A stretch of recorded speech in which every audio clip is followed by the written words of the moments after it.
Eu fui usuária de álcool há 15 anos atrás e nesse tempo que eu fazia uso do álcool, eu percebi, após ter deixado de usá-lo, quanto eu me autoviolentei com o uso do álcool, porque eu tanto sofria violências externas, né, de outras pessoas, o quanto eu violentava outras pessoas, né, o quanto eu tinha o meu intelecto transformado pelo uso do álcool.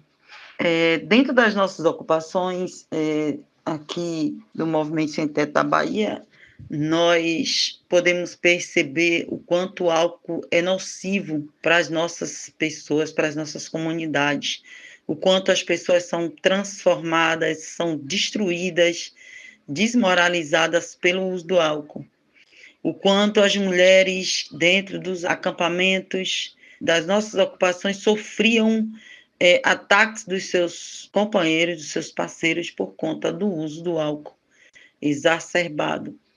E o quanto tinham violências dentro das nossas ocupações, né? A venda do álcool, ela é realmente nociva para o nosso povo.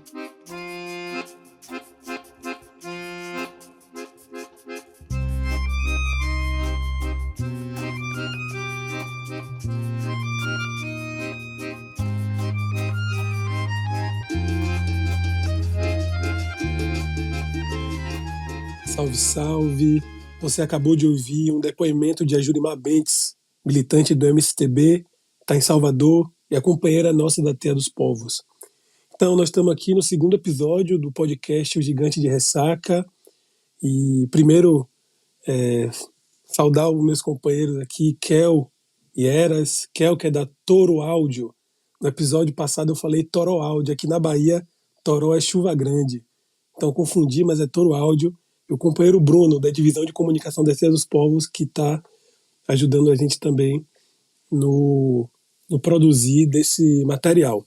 E hoje o nosso tema ele é bem específico, porque nós falaremos sobre os efeitos diretos e indiretos dos aspectos relacionados tanto aos danos causados à saúde das pessoas atingidas direta e indiretamente pela violência alcoólica, quanto sobre os dados do ônus, dos prejuízos que a indústria alcoólica gera ao sistema público de saúde e o perfil principal das vítimas dessa violência.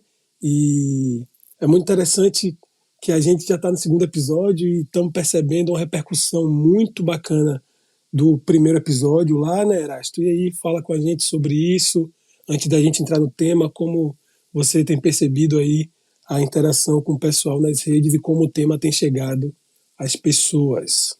Salve, salve, Rafik, salve, salve, Kel, companheiro Sonho, na divisão de comunicação, e todos vocês que nos assistem, nos ouvem, né, nas plataformas. Primeiro dizer que é uma satisfação enorme, assim, aquela repercussão e ver as pessoas comentando, muita gente de movimento social, e tem umas coisas interessantes, né, assim, uma maioria de comentários de mulheres, né, que eu acho que é quem sabe o maior problema que tem essa coisa da bebida são as mulheres de fato, então tinha muito mais comentários e pessoas debatendo essa questão, né, que são pessoas que vivem essa realidade da violência e tal. Então a repercussão foi muito interessante, assim, né, muita gente trazendo histórias pra gente, conversando, também contando de saídas, né, de pessoas que conseguiram desenvolver melhores saídas, melhores organizações em sua comunidade a partir do debate sobre a questão alcoólica. E para a gente sempre uma satisfação ter esse processo de repercussão. A gente também subiu o texto, né? O Gigante Pode Estar de Ressaca, né, no site da Teia. Então, é um texto que há 5 anos atrás começou esse debate. E vocês podem acessar lá pelo site da Teia. No Instagram tem bastante comentário já assim, sobre essa postagem, né? Também uns debates bem interessantes. E, enfim, tem sido interessante. No episódio de hoje, né, o episódio A Embriaguez, a gente vai tentar falar sobre os danos mesmo, né? Os danos da embriaguez, aí saúde, né? Saúde pública, né? No orçamento da União e tudo quanto é dano que você pode ter. Exato. E dentre aqueles comentários, tanto das postagens, da postagem do texto, quanto da postagem sobre repercussões do episódio, sobre matérias que trazem dados relacionados ao primeiro episódio, que falou sobre o cansaço, sobre esse aspecto da violência mesmo e do porquê falar desse tema. Muitos comentários falavam sobre familiares, danos diretos, danos causados à saúde, ao pai, à mãe, enfim, a um amigo. E a gente vai justamente falar sobre isso. Então, por que, Erasto, falar sobre saúde nesse contexto? Claro, a gente sabe que é uma questão lógica aí, né? Para a gente continuar os nossos processos, a nossa organização, a nossa luta, a gente precisa estar bem, precisa estar vivo.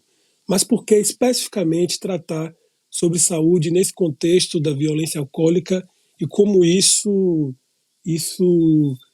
alimenta o debate do bem viver contra a violência do álcool, né? Eu acho que quem é de esquerda entende a ideia de uma radicalidade, de ser radical, quando você vai à raiz da questão, né? E no caso da humanidade, a raiz da humanidade é a própria humanidade, são as pessoas que vivem ali e tal, né? Isso está lá preconizado nos velhos barbudos do século XIX que pensaram o socialismo e o anarquismo. Assim. Quer dizer, é preciso pensar as pessoas e é preciso pensar os seus problemas, entendeu? Os problemas que a humanidade, que as pessoas vivem. Indubitavelmente, a bebida alcoólica causa, na sociedade capitalista, muitos problemas, né? Problemas associados à saúde, né? Mortes por acidente de trânsito, um aumento da violência, que a gente vai discutir também. E se nós, no Brasil, falamos que é preciso debater genocídio, se é preciso, então, debater a politização da vida, ela não pode ser politizada de vez em quando nos convém. Ela precisa ser politizada, né, sempre que o risco à vida, o risco à integridade, o risco, né, as boas condições de existência se dão. E quando a gente fala em bem viver, nós estamos, de alguma forma, né, também falando de que nós queremos estar bem, né, ter bem-estar mesmo, ter uma condição de vida com algum nível de dignidade. Então, e isso não pode conviver com degradação, né? Degradação humana, com degradação na sua saúde, né? Com nós estarmos nos envenenando, né? Então, a bebida alcoólica, ela tem esse também aspecto, esse lado, né, de ser também um pouco de veneno, assim, né, de machucar a nossa saúde, baixar a nossa imunidade, né, ter fatores associados ao câncer, né, e então discutir isso, pensar esse aspecto é politizar a nossa existência, né. Então, se a gente quer nossa militância em luta, a pré-condição para isso ela está viva e está forte. Então, por isso que tem que pensar, né, as questões ligadas à saúde e o álcool, né. Exato. Inclusive, hoje nós vamos trazer dados que refletem sobre essa questão que você traz aí, tanto no contexto nacional quanto no contexto global, né? No contexto nacional, especificamente, a gente observa um déficit gigantesco no SUS causado pela indústria do álcool e, claro, sem que a indústria do álcool seja responsabilizada diretamente sobre isso. Bom, a Fiocruz, em 2024, nos revelou que o custo total estimado do ônus direto e indireto da violência alcoólica no SUS foi de 18,8 bilhões. No SUS não, perdão, ao erário público. Tanto em custos para com o SUS, quanto em custos da Previdência Social. Né? Em custos diretos no SUS, 1,1 bilhões. Em custos relacionados à Previdência Social, aposentadoria precoce, por não capacidade de produtividade, a gente vai colocar aí no alto dos seus 17,7 bilhões. Né?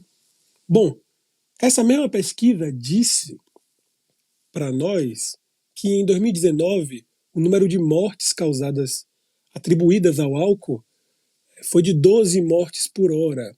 Isso no ano daria aí cerca de 104,8 mil mortes atribuídas ao álcool. Em 60% desses casos foram doenças cardiovasculares e cânceres. E, de acordo com dados também divulgados em 2024 sobre o ano 2019, o consumo de álcool global revela que, pasme, 400 milhões de pessoas o equivalente a 7% da população mundial acima de 15 anos de idade, vivem com algum transtorno relacionado ao uso de álcool. E o termo, de acordo com a pesquisa, engloba 2 casos específicos. Tanto a dependência de álcool, que é a modalidade mais grave e que afeta 209 milhões dessas pessoas, quanto um padrão nocivo de consumo. A gente está falando aí de um vício mais grave mesmo, de um vício mais perene na vida da pessoa, mais contínuo, quanto de um padrão de consumo prejudicial a cada momento em que se bebe álcool. E aí arremata esse estudo da OMS, da Organização Mundial da Saúde, revelando que nós sempre soubemos que os índices de morte pelo consumo de álcool são maiores em países de baixa renda. E aí, Erasto, o que é que temos a dizer sobre esses dados? O cenário parece assustador, né? Primeiro que pensar, sobretudo, nossa militância aí indígena e negra, né? Que sempre tem alertado sobre o genocídio da população indígena e preta. E quando nós falamos, por exemplo, de um genocídio por arma de fogo que há alguns anos chega a 38, 40 mil pessoas, né? Nós estamos falando aqui, no caso dos dados da Fiocruz para 2019, de 104 mil, né, quase 105, né, 104,8 mil, né, óbitos relacionados ao álcool. Então, assim, se 39 mil é genocídio da periferia, da população negra periférica, 104,8 é o quê? Né? Tipo assim, nós temos que utilizar... Nós não podemos fazer uma variação no sentido da politização da vida. Não é possível que a bala, né, seja considerada um elemento do genocídio, sacou?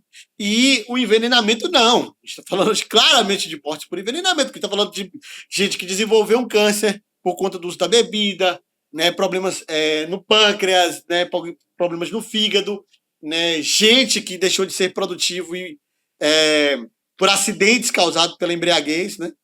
Então, os casos de acidentes são muito graves, né? A CISA, né, o Centro de Informação sobre Saúde do Álcool, fala em 1,2 brasileiros mortos por hora. Isso é uma coisa absurda, entendeu? Assim, você tentar pensar que tem 1,2 pessoas mortas por acidentes ligados à bebida, gente. E se a gente não politiza isso, quer dizer, se a gente fala bem assim, não, as mortes violentas são politizáveis e essas não são politizáveis.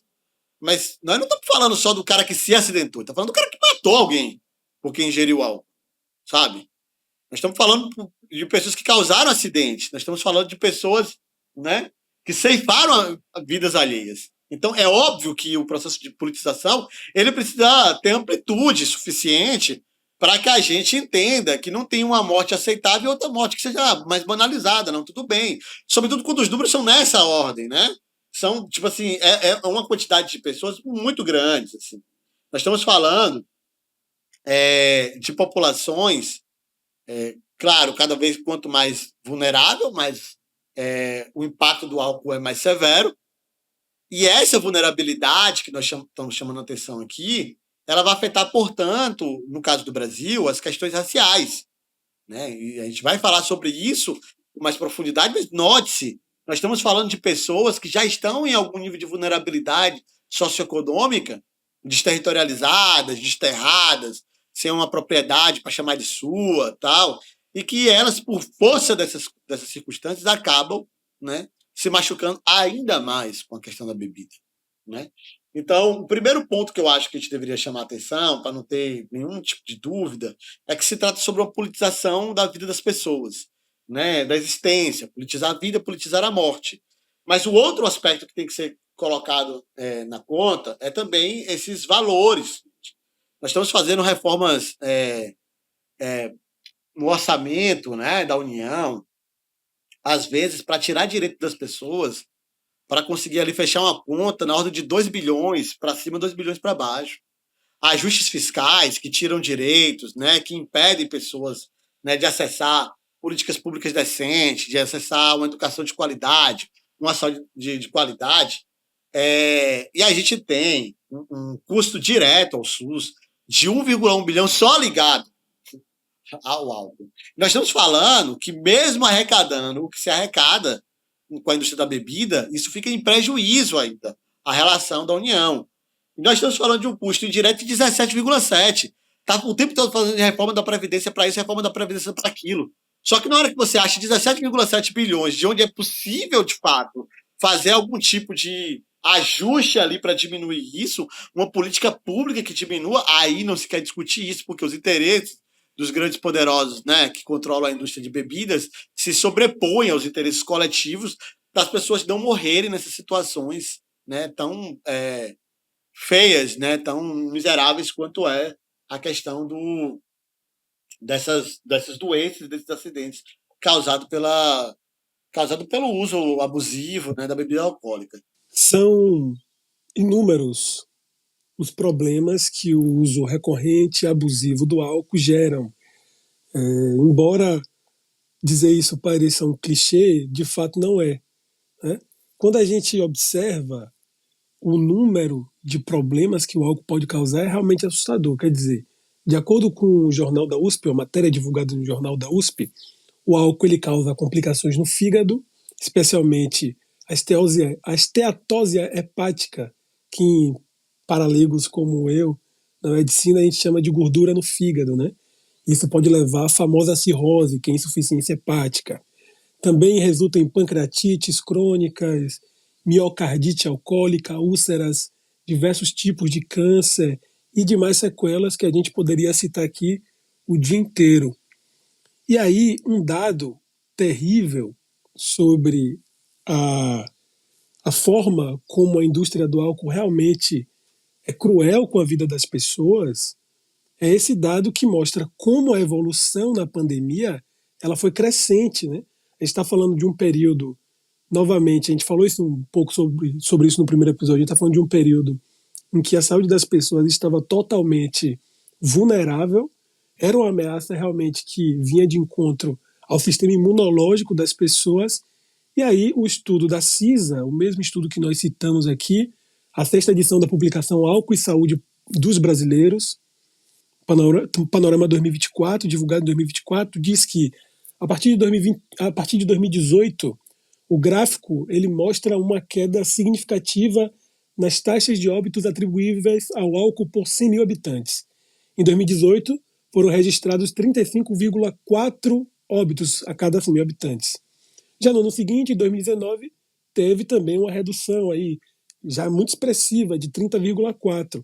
E aí, na pandemia, esse número vai ser totalmente, essa tendência vai ser totalmente desfeita. O contrário, vai subir a tendência de óbitos por conta do álcool, né? Em 2020, o número volta a subir para 31,5 óbitos a cada 100 mil habitantes, em 2021 para 32,5 e 2022 para 33 óbitos a cada 100 mil habitantes. Então a gente observa aí, Erasto, uma contradição de fato, né? Eu queria que você comentasse sobre isso, porque no primeiro episódio nós tratamos um pouco sobre esse tema, mas o que é essa contradição, né? O beber mais na pandemia, né? O que isso revela para nós sobre a face da indústria alcoólica? Eu acho que a gente falava sobre, né, no primeiro episódio, que a gente não está bebendo por alegria e tal, a gente está bebendo muito por lutos, por sofrimentos. E a pandemia era um momento de sofrimento, né? Assim, então, as pessoas aumentaram o consumo de bebida sem poder fazer, sem se poder sair, fazer grandes festas, elas começaram a beber mais. Assim. Também tem um lançamento de aplicativos, né, que levam bebidas até em casa, né, que isso também virou já uma febre assim, no Brasil, isso. Então a bebida agora vai até sua casa, você não precisa nem ir lá na esquina do bar. Porque assim, todo sei lá, não toda rua, mas todo bairro, né, todos, sei lá, um conjunto de quarteirões tem bares e tem distribuidores de bebidas, assim, tipo assim. É muito raro você ver um local sem distribuidora de bebida. Então, você não precisa ir muito longe para conseguir a bebida. Só que agora você também pode pedir ela pelo celular, entendeu? Então, isso também aumenta o acesso à bebida. Facilita demais o acesso à bebida. E óbvio, né? As pessoas em casa, né?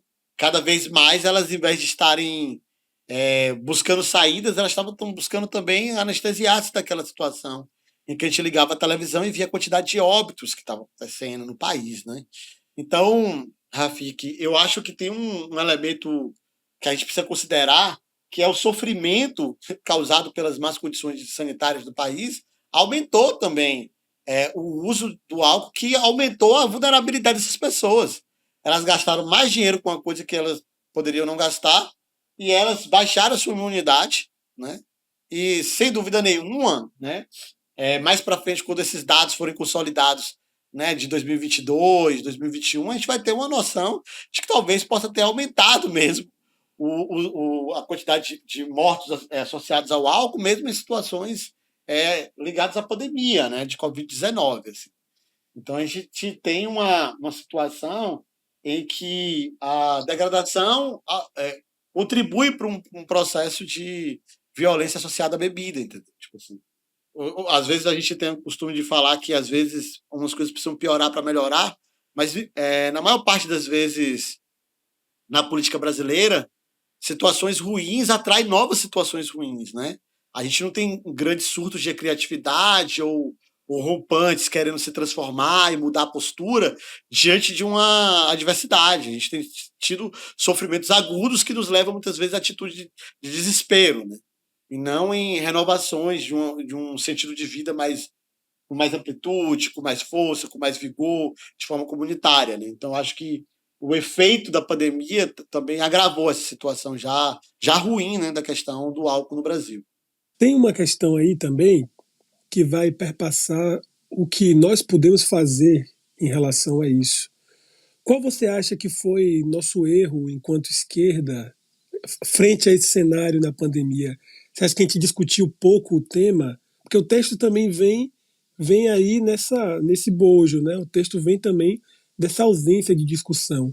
O que faltou para a gente ver o problema e tentar, de alguma maneira, desfazê-lo logo no primeiro instante? Porque a gente não tem força para, de alguma maneira, conduzir um processo de luta contra essa violência. Eu acho que o texto ele foi escrito quando a gente não sabia ainda que tinha pandemia, né?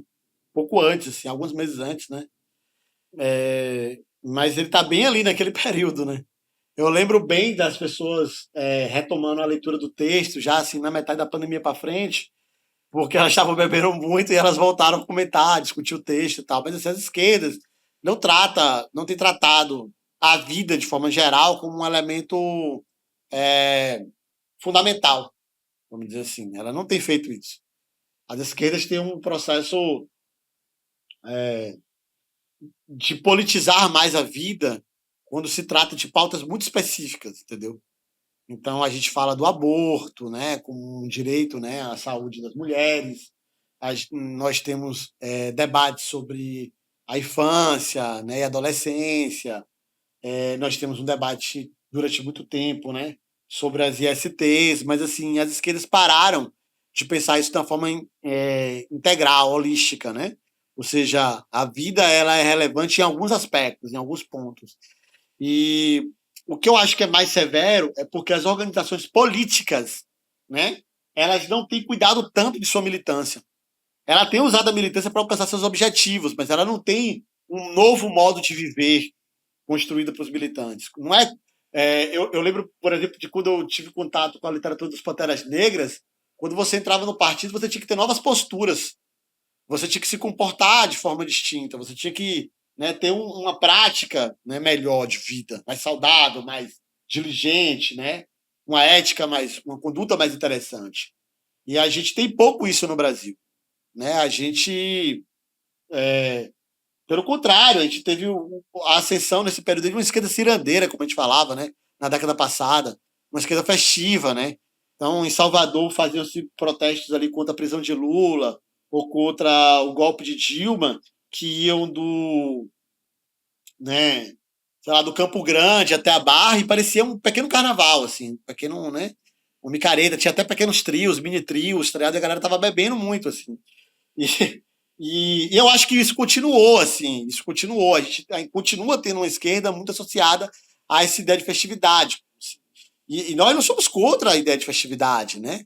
Só que essa festa deveria ser uma festa que nos fortalece, né? Que nos integre, que nos dê melhores capacidades de enfrentamento, né? E não uma festa que nos enfraquece, né? Que nos tira a saúde. Exato. E hoje a gente está aqui com um convidado muito especial, é um médico, que ele trabalha há 2 décadas, há 20 anos já no SUS, lidando exatamente na urgência e na emergência. Ele é especialista nessas duas áreas. Ele é o Pedro Carvalho Diniz. Ele vai falar conosco um pouco sobre o ônus que a indústria alcoólica causa ao SUS, quanto vai falar sobre os aspectos mesmo que nós que não somos médicos nós não podemos falar, né? Então convidamos esse querido companheiro. Valeu aí, Kel, pode soltar o primeiro áudio. Olá, equipe e ouvintes do podcast Gigante da Ressaca. Meu nome é Pedro Carvalho Diniz, eu sou trabalhador da saúde atuante no SUS, né, há 20 anos, sou médico, estou dando uma singela contribuição aí com algumas informações relevantes sobre o abuso de álcool e os impactos na saúde, gravando essa contribuição aqui de terras baianas, do sertão baiano, olhando para o Rio São Francisco. Bom, o abuso de álcool é um problema de saúde pública e vem sendo tratado dessa forma por pessoas sérias, estudiosos e trabalhadores da saúde já há um tempo. É até difícil falar sobre os impactos do álcool na saúde humana, né? Assim, são inúmeros e daria material para vários episódios, mas eu vou me restringir um pouco para a minha área de atuação, que é medicina hospitalar e urgência e emergência. Eu posso listar aqui para vocês, assim, 4 grandes problemas do abuso de álcool na nossa realidade aqui do sertão, mas que, conversando com os pares, é a mesma do restante do Brasil.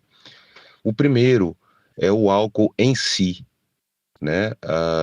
O álcool, o abuso do álcool, o abuso crônico, ele traz diversos problemas de saúde.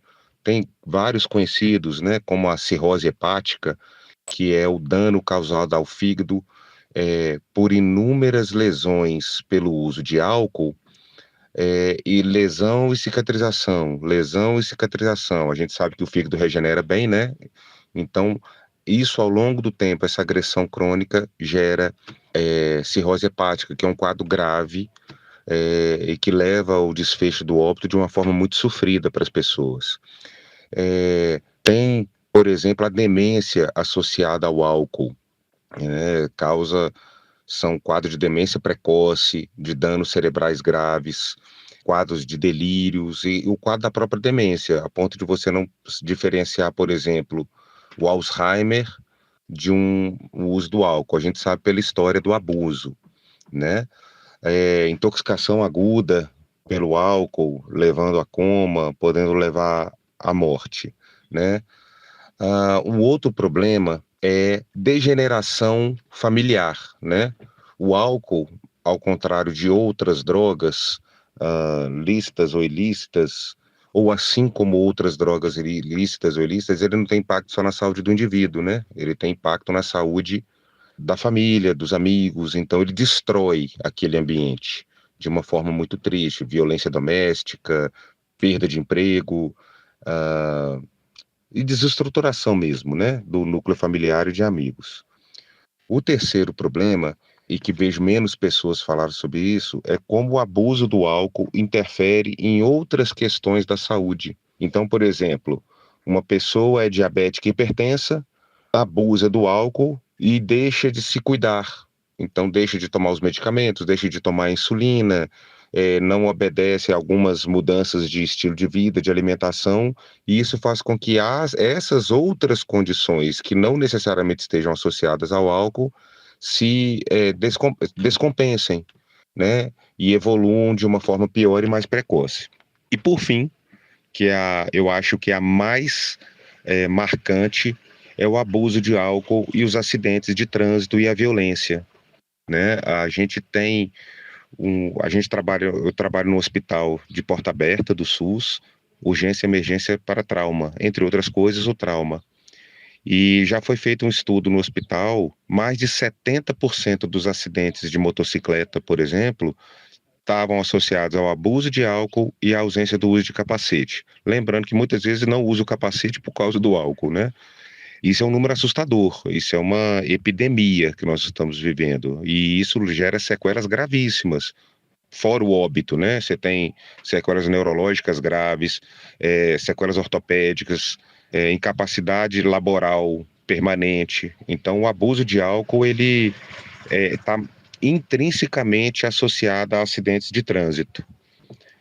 Para além disso, a violência, né? A gente está observando muitas vezes casos de violência, como facadas, né, agressões por arma branca ou arma de fogo. Muitas vezes as vítimas ou quem está junto das vítimas relata que havia uso de álcool e outras drogas ali no momento da ocorrência, né, no momento da agressão. Então é isso, o abuso do álcool tem que ser tratado de uma forma mais ampla e não só os danos diretamente associados ao álcool, né? Espero ter contribuído e ressaltar que não se trata de uma discussão moral, né? Assim, se a gente for por esse lado moral, a gente nunca vai tratar o problema. A gente tem que tratar o problema como uma saúde pública, assim como é o aborto, por exemplo, né? Fica aí minha contribuição, espero ter ajudado. Um abraço para vocês todos e sem anistia. Um abraço, Pedro. Obrigado aí pelo comentário. Realmente, os danos biológicos diretos são assustadores e os indiretos igualmente, né, Erasto? Parece aí que há uma série de, como o Galo trouxe no primeiro episódio, um ciclo. Também na questão da saúde, parece que há um ciclo que ele se intensifica, meio concomitante aí, tanto a questão biológica do corpo, da saúde, quanto a questão psicológica, né? Algum comentário sobre o nosso querido Pedro? Não, totalmente. Pedro foi fundamental aí, velho, porque o cara que trabalha com UTI, urgência emergência, sabe o nível de dor, de sofrimento que né, essa situação, o quanto se traz. E ele não mencionou, assim, uma das dimensões que eu acho que é importante, né, que tipo, o impacto que isso tem, por exemplo, na saúde pública nos CAPs AD, né, álcool e drogas, tá ligado? Tipo assim, imagina quem está falando só ali da porta do hospital para dentro, né, assim, o comentário de Pedro tem muito essa dimensão aí. Mas já é fantástico, porque pense aí, nós estamos falando de lesões, de facada, né? Acidentes de moto. Olha esse dado dos acidentes de moto, por exemplo, né? 70%, cara, dos acidentes de moto naquela região ali de Petrolina e Juazeiro. Então é uma coisa realmente impactante. E óbvio, né? Quando nós estamos falando sobre o impacto na saúde dessas pessoas, nós também estamos falando sobre o que isso sobrecarrega os trabalhadores da saúde, né? Que estão ali, às vezes, para cuidar de uma situação que já é grave, né? Um surto de uma virose, sei lá, alguma situação assim. E aí o plantão se agrava, né? Com uma festa que tem na cidade, pegada a álcool. Eu lembro, por exemplo, de um companheiro médico que falou isso para mim, que ele, tipo, quando podia escolher o plantão, ele meio que dava uma pulada, assim, no plantão, quando tinha festa grande, tá ligado, assim, no interior que ele tava. Ele evitava, assim, tipo, por uma questão de cansaço mesmo, tá ligado? Ele ficava exausto com as paradas, né, briga, com não sei o que e tal. Ele ficava muito, ele falou assim, pô, nem podia fazer isso, assim, muitas vezes, mas se eu pudesse escolher, eu evitava os dias de festa. Porque aí você tem que lidar, ele falava assim, você tem que lidar com um cara ensanguentado e a pessoa que tá cuidando dele tá alcoolizada, tá ligado? Tipo, ela não tem condições de cuidar da pessoa, entendeu? Ela deveria estar sendo cuidada, inclusive, tá ligado? Tipo assim. Ele falava que era muito difícil isso, né? E claro, a gente tem um processo de danos psicoemocionais, psiquiátricos também agravados, com a coisa da bebida. Eu sou de uma geração, estou lá com meus 38, 39 anos daqui a uns dias.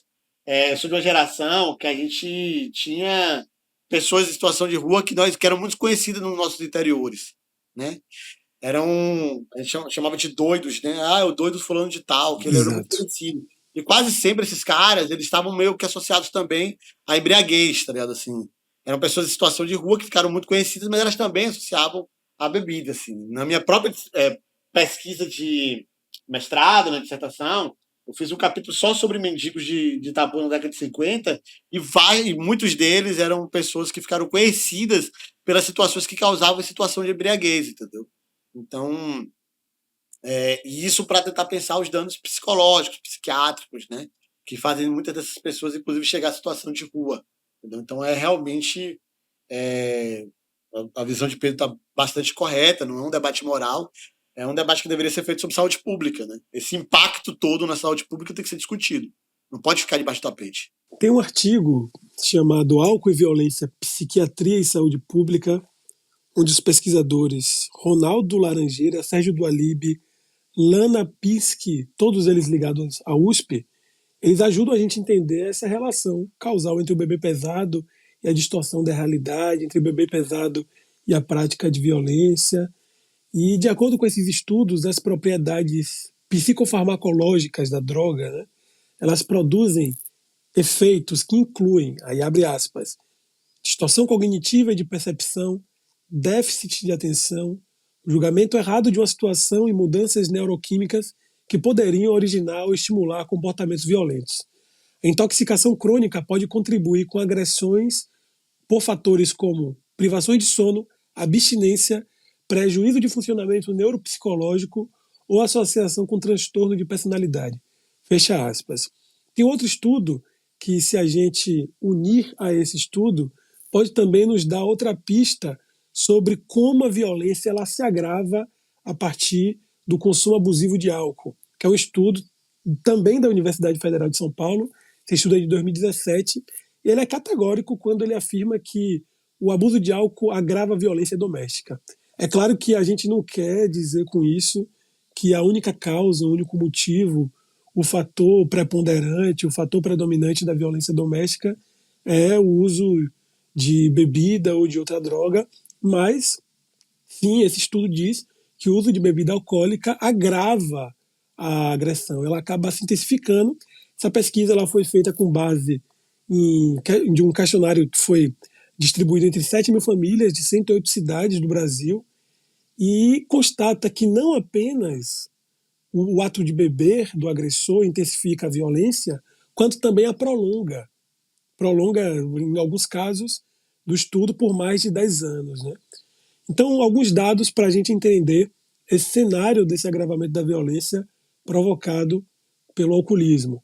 Os agressores são homens, em sua maioria, entre 31 e 59 anos, o que significa dizer que há um aspecto aí de violência de gênero. Né? As mulheres estão sendo agredidas por homens que bebem pesado.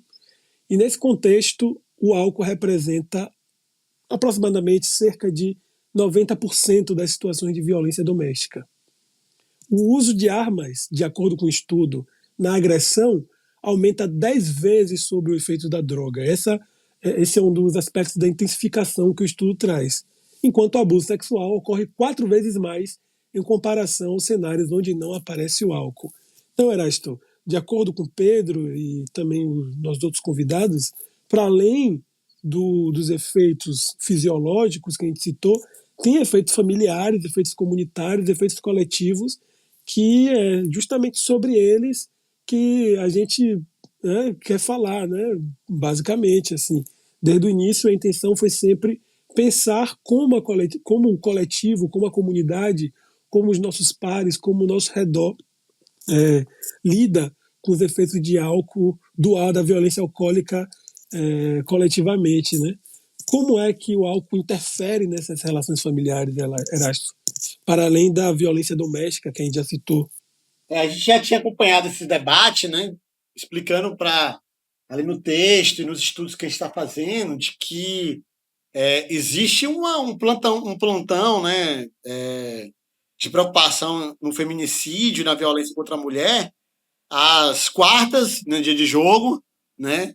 Sextas, sábados e domingos, assim, né? Tipo, são os dias mais perigosos para as mulheres que sofrem violência, porque tem uma associação aí entre claro, a violência se faz porque o cara acha que pode violentar, ele tem essa lógica patriarcal, machista, né? Sexista, mas às vezes dá coragem para ele fazer a violência se dá ali no processo da bebida. E isso é conhecido pelos registros de polícia civil mesmo do país, né? Já teve, esses levantamentos já foram feitos, né, no Distrito Federal, no Rio de Janeiro, né? E, de fato, esses dias são os dias mais propensos a terem esse tipo de violência, né? os próprios horários, né? Na sexta-feira é sempre de noite, né? Domingo é sempre de tarde. Tem os horários já para esse tipo de coisa, né? Que são clássicos, assim. O que mostra que nós estamos falando aí de um eixo, né? De destituição de famílias, de violência contra as mulheres, né? De abuso, inclusive, sexual, e que a gente está falando de uma variável que agrava ele. Não estamos falando da causa, nós estamos falando do álcool como um agravante. E isso em comunidade, nossa, isso em território, né, em terras indígenas, isso é um problema assim, muito maior. Porque a gente tem que falar que é a comunidade que tem que cuidar dessas situações, entendeu? Então, para a gente, fundamental, para a gente que está pensando desde a esquerda, né, está pensando desde dos movimentos sociais, né, da luta popular, assim, a gente tem isso muito claro, que é fundamental para a emancipação, que a gente iniba o uso abusivo em qualquer situação, entendeu? Iniba, porque a gente é melhor prevenir a situação de violência do que depois ter que chamar a polícia para o território, entendeu? Tipo assim, ter que ficar segurando gente violenta na mão. Então é preciso ter isso é uma questão de amor mesmo, de cuidado com o nosso próprio povo, com a nossa própria gente, né? Nós estamos falando aí, portanto, de uma espécie de cultivo das melhores relações. E para cultivar as melhores relações, a gente tem que, né, retirar os elementos que podem agravar as situações de violência, entendeu? E é claro, isso não significa não fazer o enfrentamento às questões de gênero. Isso significa que, ao fazer o enfrentamento das questões de gênero, tem que ter atento. Se o companheiro, né, que é um potencial agressor, ele bebe, fica 2 vezes mais atento a essa situação, né? E eu acho que os dados eles são muito evidentes de que isso não dá para ser tratado de forma com individuação. Isso não é um papo para ter de pessoa a pessoa.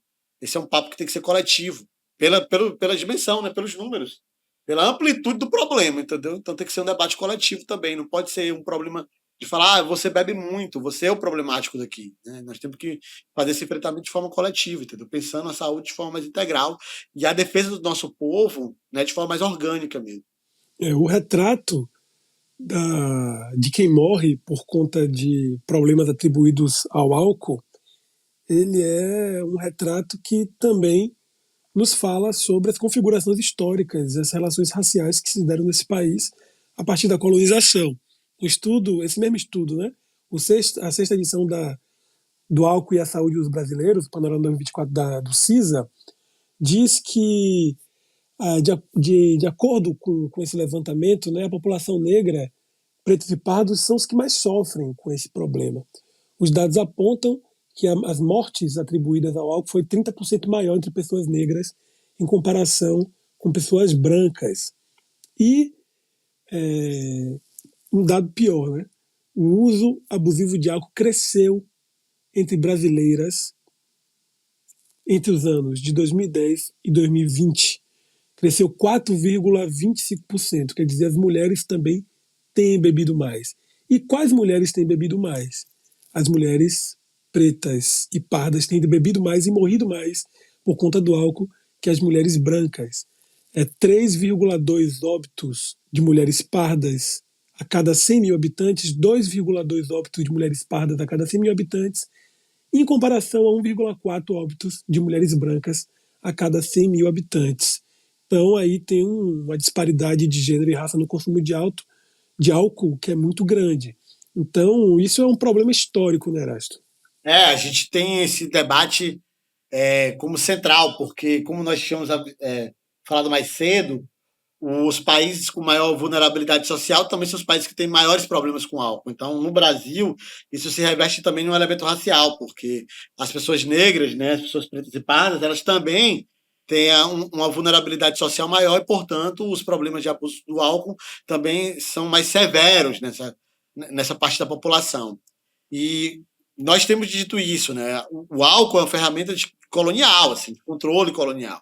E ela serve para domar as pessoas, para, né, anestesiar a bravura, o brilho, a capacidade insurgente, rebelde, mas ela também serve para quebrar a dimensão, né, de uma comunidade com o olhar altivo, né, com amor a si.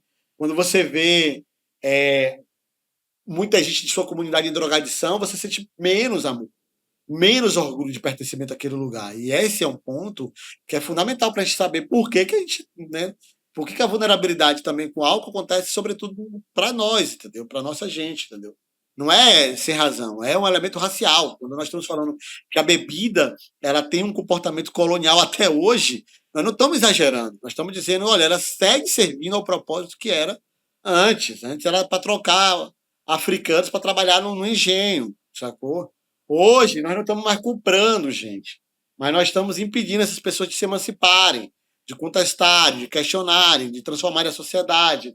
Nós estamos fazendo ela aceitar trabalhos precários. E a gente tem que sempre lembrar disso, né? Que o preconceito racial, né? A discriminação, ela também é a desvalorização. Então, é a depreciação da pessoa. Então, você tira valor e você tira preço delas. Você paga menos por essas pessoas, né, no mercado de trabalho. Todo mundo sabe que no Brasil, pessoas racializadas recebem menos do que as pessoas brancas. E, evidentemente, isso faz com que elas aceitem trabalhos mais subalternos, né, mais sujeitados, e também tenham vida menos dignas, e por isso acabem bebendo mais. Então, é um ciclo mesmo, né? É um elemento, uma estrutura colonial ainda, hoje. Sobre essa ferida colonial ainda aberta, uma companheira nossa, Tamile, uma jovem psicóloga quilombola de Lagoa Grande, militante, construtora do setor de saúde da Terra dos Povos, vai falar conosco.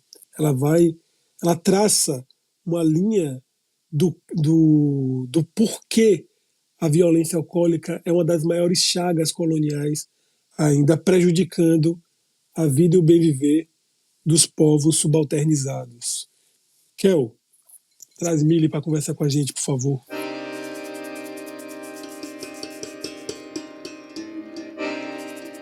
Falar sobre saúde da população negra, em especial em relação ao alcoolismo, é, antes de tudo, um exercício de memória e compromisso com a reparação. A saúde do nosso povo não pode ser analisada apenas por exames clínicos ou por diagnósticos individuais. Ela precisa ser compreendida à luz de uma história coletiva de violências, resistências e adoecimentos que atravessam séculos de racismo estrutural. Quando abordamos o alcoolismo entre pessoas negras, precisamos voltar os olhos para o período colonial. Não é de hoje que o álcool aparece como elemento presente no cotidiano das populações negras em diáspora. Durante o período colonial mesmo, especialmente nos engenhos de açúcar, a água ardente, que depois ficou conhecida como cachaça, foi descoberta nos processos de fermentação e destilação de cana. Inicialmente, um subproduto desprezado, rapidamente se percebeu que a bebida tinha efeitos potentes sobre o corpo e a mente. Com o tempo, a bebida foi incorporada aos engenhos, não apenas como mercadoria, mas como um instrumento também de controle social. Muitos senhores de escravos passaram a oferecer a cachaça às pessoas negras como uma suposta recompensa após a jornada de trabalho, após os dias exaustivos de trabalho. Essa prática não tinha nada de inocente, o álcool passou a ser utilizado como uma forma de anestesia coletiva. Amortecia a dor, tirava a lucidez, reduzia a capacidade de resistência, tanto física, espiritual e tudo mais. Em vez de descanso real, o que se tinha era um entorpecimento. Em vez da luta, do desejo de liberdade, se substituía, né, pelo esquecimento. Era uma tática de dominação transvestida de concessão, que colaborava para o enfraquecimento psíquico e a desconexão com os valores ancestrais de força, de espiritualidade e de luta. Então, o álcool, nesse contexto, tornou-se parte do arsenal colonial de desumanização, e suas marcas reverberam até os dias de hoje.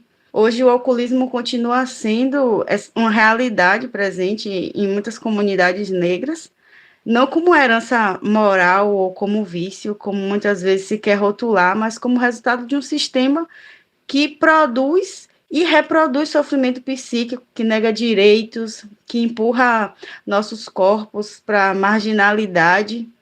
O racismo institucional, por exemplo, né, empurra para essa precariedade de vida, de desemprego, de subemprego, de solidão, de violência urbana, reforçando a ausência de políticas públicas específicas que possam contribuir para o aprofundamento desses quadros. O sistema de saúde, por exemplo, muitas vezes não está preparado para acolher esse tipo de sofrimento.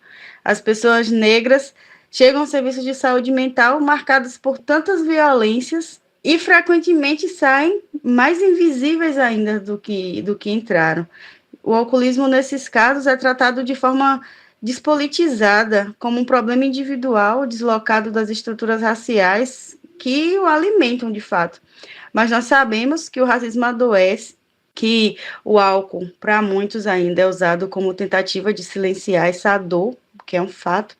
Por isso, é mais do que urgente pensar o cuidado a partir de uma perspectiva antirracista, contracolonial, decolonial, né, comunitária.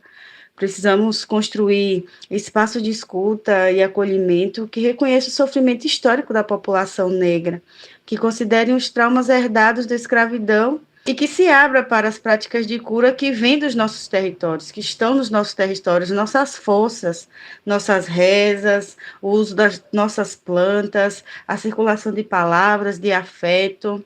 O cuidado não pode estar restrito a consultórios, a centros de recuperação. Ele precisa estar nas rodas de conversa, nas nossas comunidades, no bate-papo de porta, num abraço, numa escuta com paciência. Precisa vir também, né, tudo isso acompanhado de políticas públicas estruturantes, que tratem da ampliação do campo de atenção psicossocial, que tratem de formação antirracista, de profissionais de saúde capacitados a lidar com as questões, que tratem de investir em práticas de cuidado que respeitem os modos de vida dessas populações. Cuidar de saúde mental e falar da saúde mental da população negra, em especial, é também um ato de reparação histórica. É obrigação garantir que essas dores sejam escutadas e tratadas com dignidade. É necessário romper o ciclo do silêncio, da culpabilização. Precisamos afirmar que viver é um bem e é um direito, não um privilégio. Nossa luta ela precisa ser pela vida e vida em plenitude. Essa cura ela precisa acontecer de forma coletiva. E a gente precisa necessitamos alcançar um futuro onde o bem viver seja real e possível para todas as pessoas negras. Bom, eu cometi o pequeno erro de chamar Tamília Ferreira de Mili, mas é pelo costume no cotidiano da militância. Ela é uma pessoa muito querida, mas o nome dela é Tamília Ferreira, para quem quiser procurar ela aí no Instagram. Tamília é uma liderança jovem em sua comunidade e com certeza tem feito esse debate porque também constrói o setor de saúde da TEA, como eu já falei, e ela traz justamente no fim ali do seu depoimento uma necessidade de uma discussão sobre formação comunitária, sobre organicidade em torno desse tema e sobre quais são os desafios que a gente tem aí para construir formas de organização coletiva para combater os efeitos.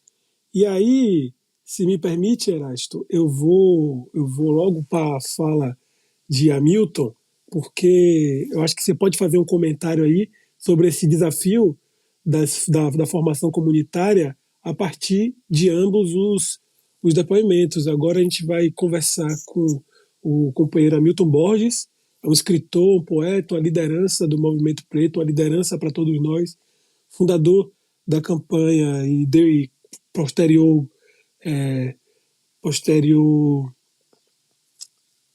organização política, exato, posterior organização política Reage ou Será Morto, Reage ou Será Morta. Kel, traz para nós a contribuição do companheiro Hamilton, por favor. O álcool há muito tempo tem causado problemas gravíssimos para o povo preto. Basta dizer que nós viemos para esse território, para esse continente, a gente veio ir para esse país para plantar cana-de-açúcar, né? O problema não é o álcool em si. Existem várias utilizações em várias culturas nossas do uso da bebida alcoólica. O problema é o que a indústria faz, que a indústria induz. O problema é que a gente chegou a um ponto nas nossas comunidades que o álcool é uma espécie de saída para a grande tragédia que nos atinge. Ou você está na porta do bar, drenando todos os recursos de sua família, as possibilidades que você tem de sair de uma situação de pobreza e de desgraça, ou você está numa igreja drenando todos os seus recursos para as fontes de um pastor ou alguma coisa que o valha. O álcool ele tem feito desagregado as famílias, ele tem feito os pais sumirem ou ficarem nas esquinas inchados, com problemas decorrentes desse uso abusivo. E a gente não aponta, às vezes, para o grande problema disso, a grande indústria. A indústria do álcool, ela não só prejudica a gente do ponto de vista da nossa saúde física, emocional, da nossa saúde social, nossa saúde política, mas ela também financia coisas que nos destroem. A indústria do álcool financia drogas, a indústria do álcool, ela tira a terra de camponeses, expulsa famílias de suas terras. A indústria do álcool, ela incide sobre o poder econômico, ela incide sobre o parlamento, ela incide sobre o executivo. A indústria do álcool é uma indústria poderosíssima que tem a ver com... ela se torna um dos tentáculos do genocídio preto que nos atinge. É assim que eu vejo. Para as organizações do movimento social, para essas organizações, aí eu falo todas as organizações do movimento social, me parece que as pessoas, as lideranças, as militâncias, elas não se deram conta do quanto o álcool é nocivo para o nosso povo e quanto ele é contraproducente para o nosso próprio discurso. Porque nós estamos falando em viver bem, nós estamos falando em viver melhor, a gente está falando em felicidade, a gente está falando em outro modelo de sociedade. E, ao mesmo tempo, a gente tem consumido, a gente tem colocado também nosso dinheiro nessas coisas. As pessoas elas precisam tirar umas 4, 5 horas de sua vida para depois das reuniões, são reuniões que tiram diretrizes importantes para o processo de luta, irem para a porta dos bares e debaixo das mesas dos bares colocarem diversos engradados de cerveja, que significa custo, que significa um outro dia que você poderia estar produzindo, mas a ressaca não vai te permitir. É assim que eu vejo.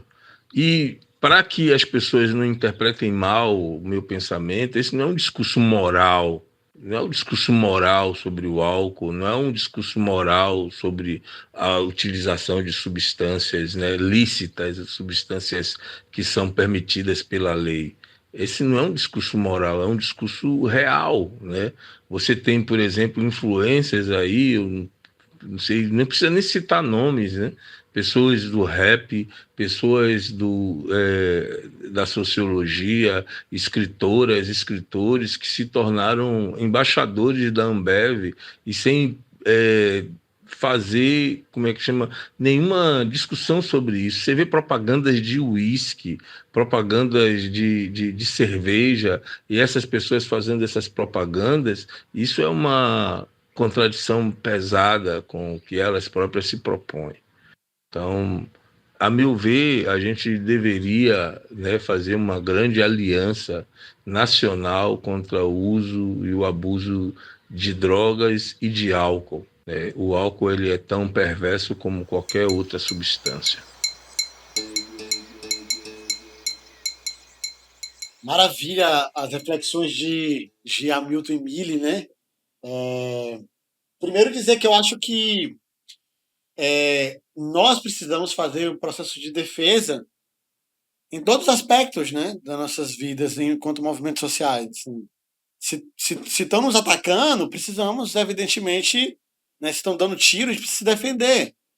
Se estão barrando o rio para que a gente não tenha água, aí a gente precisa captar água da chuva, precisa ir lá abrir essa barragem, sabe? E se nos estão matando com substâncias, como é que a gente não vai se defender disso, entendeu? Então, Miri está completamente certa assim, sobre ter terapêuticas próprias, processos comunitários de autocuidado, né? E seguir debatendo e refletindo sobre o SUS e a política pública, porque é uma defesa maior, né, do povo brasileiro de forma geral, assim. E isso me lembra, inclusive, o próprio áudio que a gente teve da Anne Chukuru no último episódio, ela falando que o povo dela desenvolveu as habilidades, as técnicas para poder cuidar das pessoas que estavam, né, em situação de alcoolismo, assim, né, sofrendo com álcool. Então é importante a gente pensar nas nossas próprias terapêuticas e tal. E, evidentemente, a preocupação de Hamilton é uma preocupação estratégica, né?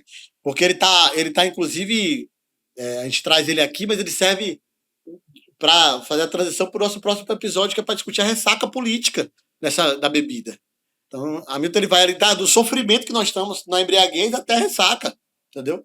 E esse sofrimento da embriaguez, ele é um sofrimento também com aspectos morais, psicológicos. O debate não é moral, mas o sofrimento que a pessoa tem saca? Quando ela bebe muito e não consegue fazer uma coisa, não consegue se autorrealizar, ela sofre, pô. Ela sofre psicologicamente. Ela tem uma ressaca mesmo, assim, de tipo, cara, o que eu fiz da minha vida, o que eu fiz agora, entendeu? O meu episódio de convencimento de que eu não deveria voltar a beber, mais forte se deu na praia do Guaibim, cara. Tipo, uma criança tava para se afogar no Rio Taquari e eu e outras pessoas correram para pular na água para pegar a criança, né? Tava a maré cheia, assim. E a gente pegou a criança, tá ligado? Pegou a criança. O pai dela não conseguiu pegar ela, velho, tá ligado? O pai dela tava bêbado. E ele chorou muito, tá ligado? Assim. Ele chorou muito. Assim. Aquilo me confirmou que eu não deveria voltar a beber, tá ligado? Porque eu consegui pular pra pegar o guri e ele não conseguiu, entendeu? Imagine como é que esse cara não ficou. Ele chorava muito agradecendo, né? Mas, assim, esse é um ponto, assim. O camarada que ajudou a pegar a criança também tava, tipo assim, sem beber, tava brincando de futebol e tal. Então, a vida saudável também permite você estar mais inteiro pra poder reagir bem, né? Que é uma das coisas que a gente estava falando lá. Ele tira a capacidade de reação, de boas escolhas, né? E a gente precisa pensar esse tipo de situação. E a Bíblia está corretíssimo. Se a gente quer emancipação, tem que ter boas escolhas. Você está firme, precisa estar saudável. Você está vivendo com dignidade para a gente conseguir tomar decisões, né, mais estratégicas para a gente. Então, indubitavelmente, né, a população preta é uma população que sofre muito com isso e a gente precisa construir nossas saídas, né, autônomas, com capacidade de enfrentamento. Bom, para ir finalizando esse episódio, tem um dado que ele reflete muito do que nós conversamos até aqui, que é o montante de recursos que as famílias brasileiras gastam com bebidas alcoólicas. Esse número tem aumentado, né? Em relação a 2023, aumentou 8,7% em 2024. Nesse ano, no ano que acabou de acabar, as famílias brasileiras gastaram... Acabou de acabar, não. Já estamos quase no meio do ano, né? Mas no ano de 2024, as famílias brasileiras gastaram mais de 36,3 bilhões de reais com bebidas alcoólicas. Esse dado é fornecido pela consultoria IPC Maps, que trata sobre dados de consumo e produção nacional. Isso faz a gente refletir sobre o impacto do lobby da indústria do álcool, né? Tinha uma coisa que quando a gente era pequeno, a gente falava assim, rapaz, falava para os nossos pais bebendo, né? Eu lembro, alguns amigos, né? Rapaz, por que não tem porque não tem um aviso aqui, como tem do Ministério da Saúde no cigarro, dizendo que você pode bater seu carro se você beber demais, né? Era uma coisa que na coisa da criança a gente brincava meio com uma forma de desafiar nossos pais a pensarem nisso, mas escrevendo e pesquisando sobre os dados, eu comecei a me perguntar isso mesmo, né? Quer dizer, o lobby da indústria alcoólica é tão forte que ela consegue esconder da população brasileira claros dados, evidências e fatos que provam as suas consequências nocivas e negativas para a população. Então, é importante a gente refletir sobre como é importante que nós façamos discussões sobre essa temática, né? Agora mesmo fizemos uma enquete lá na nossa página do Instagram, @gigante_de_ressaca, onde algumas pessoas falaram justamente sobre as dificuldades que elas tinham em conversar sobre isso com seus pares, dado o enraizamento da cultura do álcool, assim, né? Mas a gente tem que se perguntar. E aí, Erasto, para arrematar, fica a pergunta que eu até já sei a resposta, mas acho importante você trazer. A gente está falando de uma tradição, uma suposta tradição, essa tradição do beber muito. As tradições servem para ser desconstruídas também? Tradição é tudo inventado, né? Assim, não tem tradição. Essa coisa da tradição como se fosse uma planta plantada há muitos anos e que cresceu, é, não tá da gente descobrir que elas são invenções recentes, né? Meu pai é uma pessoa que bebia, né? E ele falava que na época dele, eles bebiam uma só cerveja, tá ligado? Não tinha o dinheiro, era um homem negro e tal, né? Trabalhador, braçal, durante muitos anos. Ele só tinha dinheiro a uma cerveja, entendeu? Então essa ideia de que todo mundo bebia muito, todo mundo comia água e tal, isso é uma coisa, né, que não é verdade, assim. E é claro que é uma coisa também muito da publicidade. Se a publicidade da bebida mostrasse o bêbado, eu não sei se ela ia conseguir, né, cativar muita gente. Se a publicidade da bebida fosse obrigada a mostrar pessoas reais em situação de alcoólicas, eu não sei se seria muito eficiente, entendeu? Ela pinta um mundo, né, fantasioso, de pessoas muito sensuais, muito felizes, tal, que é aquela pessoa que bebeu uma cerveja, duas cervejas, né? Daí para frente, meu parceiro, tá ligado? Começa sempre uma situação vai piorando, tal assim. E é óbvio que a indústria de cerveja ela é uma das maiores publicidades que se tem, né, no campo da televisão. Então, esses dados que nós estamos falando não aparecem ou aparecem muito rapidamente em reportagens sei lá, nos principais jornais do país, né, nos telejornais. A indústria do álcool está patrocinando quase todas as novelas. Então as novelas não vão repercutir tanto essa coisa da drogadição do álcool, entendeu? As festas, né? Então é muito raro você ter um cantor, né, que falando que parou de beber ou que não deveriam beber. Eu lembro de, sei lá, o último que eu lembro foi o João Gomes falando que parou de Sim. beber, que o Ivete tinha proposto que ele parasse de beber, queria viver melhor, e ele fez isso de um show com muita gente e tal. Mas é meio raro isso, né? A maior parte deles estão fazendo propaganda de bebida em geral, assim, né? Então a gente tem um peso muito forte da indústria que interdita o debate, que oblitera que isso é uma questão de saúde pública, né? E por isso que a gente precisa enfrentar aqui nesse podcast e em vários outros. Deixar já a indicação do episódio do podcast Ciência Suja sobre o álcool, que vale muito a pena a galera escutar, ouvir. São cientistas falando, né?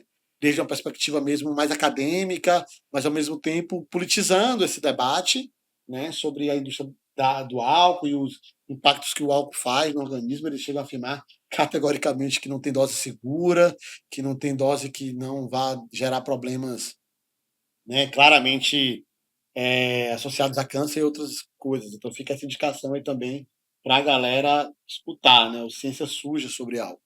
É isso. Exato. Então, se você que está escutando a gente tem indicação de outros materiais, de outros podcasts, livros, textos, artigos, matérias que expõem essa violência alcoólica, nos ajude a democratizar e ampliar a informação sobre a nocividade dessa indústria. Nós estamos aqui para isso. Nós estamos no @o Gigante de Ressaca, no Instagram, no @Até dos Povos. Também nós estamos no Toro Áudio, não é Toro Áudio, não coloque o acento agudo onde não tem. E Erasto no Insta Eras Feliz. Você pode falar aí com Eras Feliz. Nós estamos aqui, inclusive, não se acanhe, mande seu depoimento, mande seu relato de experiência, porque com certeza a partir dele a gente consegue se inspirar para ficar com mais raiva ainda da indústria alcoólica, né? Tamo junto, valeu galera. Erasto, seja educado e dê boa noite aos seus ouvintes aí. Salve, salve, galera! Muito boa noite, muito boa tarde, muito bom dia, dependendo da hora que vocês estão nos ouvindo. E até o episódio 3, que é um episódio sobre a ressaca. Exato. Além do episódio 3, a ressaca, nós teremos ainda um episódio 4, que nós divulgaremos o tema no episódio 3. Valeu, galera. Um grande abraço. Ajude a espalhar essa mensagem. Como é curta, compartilhe, comente. Eu acho que dá para comentar, inclusive, aqui no Spotify. Vamos usar essa plataforma. E para quem estava perguntando sobre outras plataformas, Nós divulgaremos aí um Linktree com demais plataformas para vocês chegarem junto. Um abração.